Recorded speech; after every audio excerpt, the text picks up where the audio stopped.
हमारा आज का टॉपिक है tools used in genetic engineering, यानी कि जीन अभियांत्रिकी में उपयुक्त औजार। क्योंकि हम जेनेटिक इंजीनियरिंग की बात कर रहे हैं तो इंजीनियरिंग जो है वो बिना औजारों के नहीं हो सकती है। तो ये जो जेनेटिक इंजीनियरिंग जो अपने चैप्टर पढ़ रहे हैं उसका ये वाला जो टॉपिक है वो बहुत बहुत महत्वपूर्ण है। यदि आपको टूल्स यदि समझ में आ गए तो यूं समझ लो कि आपको जेनेटिक इंजीनियरिंग और रिकॉम्बिनेंट डीएनए टेक्नोलॉजी का 80% भाग आ जाएगा। राइट, किताबों के अंदर इस भाग के ऊपर ज्यादा इंफेसिस नहीं किया गया है।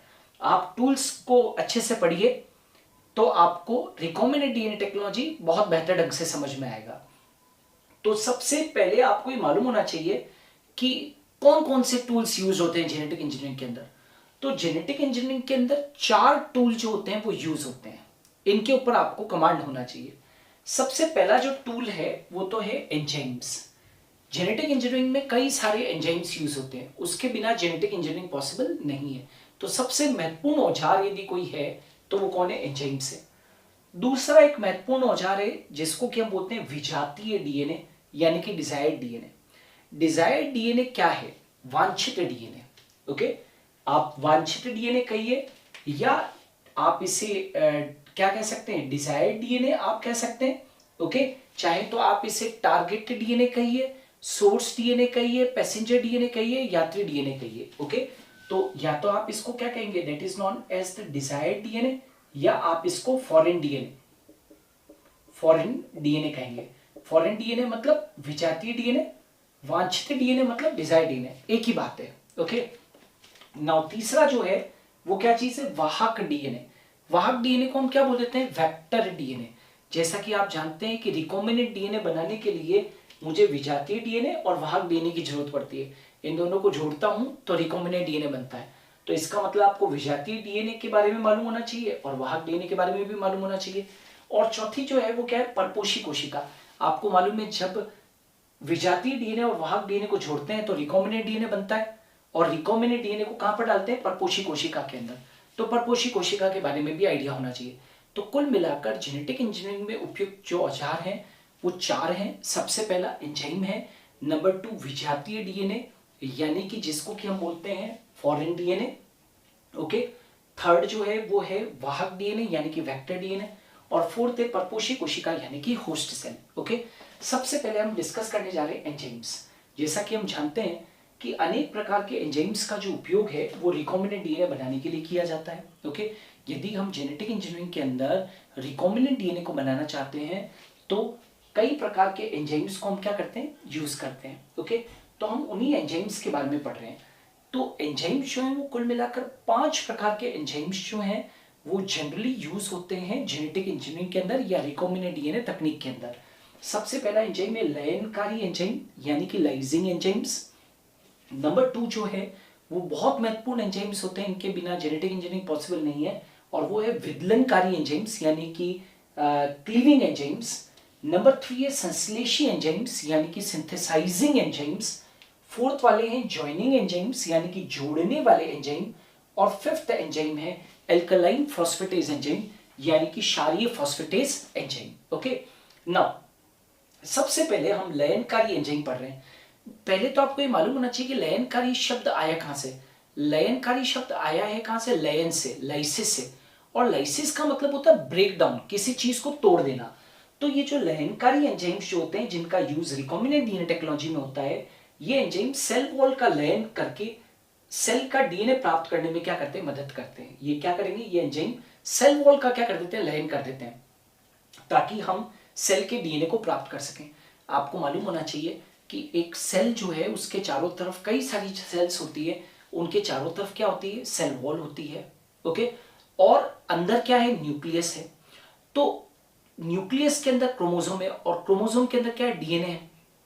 तो ये आप चाहते हैं कि यदि किसी कोशिका के न्यूक्लियस को एक्सपोज करें ताकि आप उस कोशिका के केंद्रक से डीएनए को प्राप्त कर सकें, तो जरूरी है कि पहले आप सेल वॉल का क्या करें? लयन करें। तो ये जो एंजाइम होते हैं लयनकारी एंजाइम, ये सेल वॉल का क्या कर देते हैं? लयन कर देते हैं ताकि हम सेल का जो डीएनए है उसको प्राप्त कर सकें। ठीक है, अब जैसे कि कई सारे एंजाइम है वो लयनकारी एंजाइमों की तरह यूज होते हैं। सबसे पहला है लाइसोजाइम, बहुत कॉमनली यूज्ड एंजाइम है, आपको मालूम होना चाहिए कि जीवाणु कोशिका जो होती है उसके ऊपर कोशिका भित्ति होती है। यदि मैं जीवाणु कोशिका से डीएनए को प्राप्त करना चाहता हूं तो मैं एक लयनकारी एंजाइम का यूज करूंगा, राइट। उसका नाम है लाइसोजाइम, जो जीवाणु की कोशिका भित्ति को गला देता है, डिसॉल्व कर देता है, ताकि मैं जीवाणु के डीएनए को आसानी से क्या कर सकूं, विलगित कर सकूं, आइसोलेट कर सकूं। ओके, इसी प्रकार से एक और लयनकारी एंजाइम है जिसका कि नाम है सेल्यूलेज। आपको मालूम होना चाहिए पादप कोशिका भित्ति जो है वो किसकी बनी होती है, सेल्यूलोज की। तो सेल्यूलोज का लयन करने वाला जो एंजाइम है वो कौन है, सेल्यूलेज। तो सेल्यूलेज एक लयनकारी एंजाइम हो गया। तो मैं पादप कोशिका भित्ति को लयन किससे करूंगा, सेल्यूलेज से, ताकि मैं पादप कोशिका के डीएनए को प्राप्त कर सकूं। इसी प्रकार से एक काइटिनेज एंजाइम भी लयनकारी एंजाइम है। आपको मालूम होना चाहिए कवकों की, फंजाई की सेल वॉल किसकी बनी होती है, काइटिन की। तो काइटिन की सेल वॉल को डिसॉल्व करने के लिए मैं एक लयनकारी एंजाइम का यूज करूंगा जिसका कि नाम है काइटिनेज। तो काइटिनेज क्या करेगा, दैट इज फंगस की जो सेल वॉल है उसको लयन कर देगा, और ताकि हम उस फंगस की सेल से डीएनए को प्राप्त कर पाएंगे। तो चाहे लाइसोजाइम हुआ, सेल्यूलेज हुआ, काइटिनेज हुआ, ये क्या है, सब लयनकारी एंजाइम है। ओके, नाउ दूसरा जो सबसे महत्वपूर्ण एंजाइम है वो कौन सा है, विदलनकारी एंजाइम, है ना। ये बहुत बहुत इंपॉर्टेंट है, विदलनकारी एंजाइम। अब ये विदलनकारी एंजाइम होते हैं, तो ये एंजाइम डीएनए अणु को एक निश्चित स्तर पर काटते हैं। Those enzymes which are having the tendency to cut the DNA at specific locations are called as cleaving enzymes. क्या काम है, ये एंजाइम डीएनए अणु को एक निश्चित स्थल, स्पेसिफिक साइट पर काटने का क्या करते हैं, काम करते हैं। ब्रॉडली, राइट, वृहद स्तर के ऊपर देखें तो ये जो विदलनकारी एंजाइम है इनको 3 कैटेगरीज में बांटते हैं। 2 कैटेगरीज मैंने इस वीडियो के अंदर समझा रखी है, और एक थर्ड कैटेगरी है वो मैं नेक्स्ट वीडियो के अंदर समझाऊंगा। एक्सोन्यूक्लियस, एंडोन्यूक्लियस और रेस्ट्रिक्शन एंडोन्यूक्लियस। ओके, कितने प्रकार के विदलनकारी एंजाइम हो गए, एक्सोन्यूक्लियस, एंडोन्यूक्लियस और रेस्ट्रिक्शन एंडोन्यूक्लियस। अब सबसे पहले एक्सोन्यूक्लियस पढ़ते हैं। एक्सो का मतलब क्या होता है, बाहर, एक्सोन्यूक्लियस। तो ये जो एंजाइम होते हैं ये डीएनए अणु के सिरों पर से न्यूक्लियोटाइड्स को पृथक करते हैं। ये कभी भी डीएनए को बीच में से नहीं काटेंगे। एक्सो का मतलब क्या होता है, बाहर। ओके, तो ये जो डीएनए के अणु हैं, राइट, डीएनए के अणु जो होते हैं उनके सिरे होते हैं, एक 5' सिरा और एक 3' सिरा। तो ये जो एक्सोन्यूक्लियस एंजाइम है ये डीएनए अणु के सिरों पर से न्यूक्लियोटाइड्स को क्या कर देते हैं, पृथक कर देते हैं। मतलब जो डीएनए के एंड्स हैं, 5' एंड और 3' एंड, उससे न्यूक्लियोटाइड्स को पृथक करते हैं, बीच में से कभी नहीं काटते। तो ये डीएनए के 5' एंड या 3' एंड से न्यूक्लियोटाइड्स को क्या करते हैं, पृथक करते हैं। मानो कि ये द्विविचुकीय डीएनए, ये 5' एंड, ये 3' एंड, ये 3' एंड, ये 5' एंड। तो यहां पर देखो, ये यहां पर कैंची चली, राइट, ये क्या है, सब जितने भी क्लीविंग एंजाइम्स होते हैं वो क्या है, आणविक कैंची है।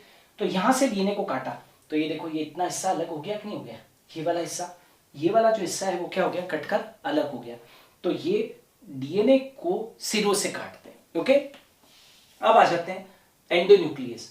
एंडोन्यूक्लियस जैसे कि नेम शो कर रहा है, डीएनए को सिरों से नहीं काटते, सिरों के अलावा डीएनए को कहीं से भी काट देते हैं। सिरे से नहीं काटेंगे, बीच से काटेंगे। तो बताओ, ये डीएनए अणु को बीच में से काटते हैं, ये डीएनए न्यूक्लियोटाइड्स को सिरों के अलावा कहीं से भी काट देते हैं। कभी भी एंड से नहीं काटेंगे, बीच में से काटेंगे। जैसे ये द्विविचुकीय डीएनए है, इसके ऊपर एंडोन्यूक्लियस एंजाइम ने एक्शन किया, तो ये देखो यहां से डीएनए कट गया, बीच में से कटा, सिरों से नहीं कटका, और कहां से कटा, बीच में से कट गया, बीच में से काटा। तो ये देखो, ये क्या चीज है, ये 5' एंड 2, ये यहां से कट गया ना, तो ये वाला एंड यहां से कटा, तो ये क्या हो गया, 5', ये 3', ये 3' में तो ये 5', ये 5' में तो ये 3', और ये 3' में तो ये 5'। ओके, तो इसमें और इसमें सब फर्क समझ पा रहे हैं। ये सिरे से कटा है और ये कहां से कटा है, बीच में से। जो बीच से काटे वो एंडोन्यूक्लियस, जो सिरों से काटे वो एक्सोन्यूक्लियस। ओके, अब नेक्स्ट वीडियो के अंदर हम लोग जो ये एक बचा हुआ तीसरा क्लीविंग एंजाइम है, विदलनकारी एंजाइम है, इसको हम लोग डिस्कस करेंगे। ओके, आज हम लोगों ने ये बताया कि कौन कौन से टूल्स यूज होते हैं। उनमें से हम लोगों ने लाइजिंग एंजाइम्स को डिस्कस कर लिया है और क्लीविंग एंजाइम्स में से 2 को डिस्कस कर लिया है। नेक्स्ट वीडियो के अंदर मैं restriction endonuclease enzymes, synthesising enzyme, joining enzyme और एल्कलाइन फॉस्फेटेज एंजाइम को डिस्कस करने वाला हूँ। So thanks a lot for watching me. Screenshot ले लीजिए ताकि आप नोट्स मेंटेन कर पाए।